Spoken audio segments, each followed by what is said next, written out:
કુદરતે સ્ત્રી અને પુરુષને એકબીજાના હરીફ નહીં પણ એકબીજાના પૂરક બનાવ્યા છે.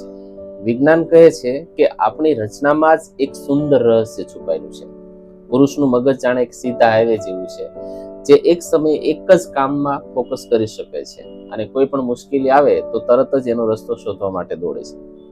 જ્યારે સ્ત્રીનું મગજ એક ગૂંથાયેલા નેટવર્ક જેવું છે, જે એક સાથે અનેક કામો અને લાગણીઓને જોડી શકે છે. એટલે જ કદાચ ઘરના કામ, બાળકો અને ઓફિસ બધું એક સાથે સંભાળવું એના માટે સહજ છે. જોવાની દ્રષ્ટિ પણ બેયની જુદી છે. એક પુરુષ માટે લાલ રંગ એટલે કે માત્ર લાલ રંગ જ છે, પણ એ જ લાલ રંગ એક સ્ત્રી જે રંગમાં ગુલાબી, મરૂન જેવા અનેક શેડ્સ જોઈ શકે છે. કારણ કે પ્રકૃતિએ સ્ત્રીને બારીકાઈથી અને સુંદરતા પારખવાની શક્તિ આપી છે. અને જ્યારે જીવનમાં તણાવ આવે છે ત્યારે પુરુષ મૌન થઈને એકલા ઉકેલ શોધવાનું પસંદ કરે છે, જ્યારે સ્ત્રી પોતાની લાગણીઓ વહેંચીને મન હળવું કરે છે.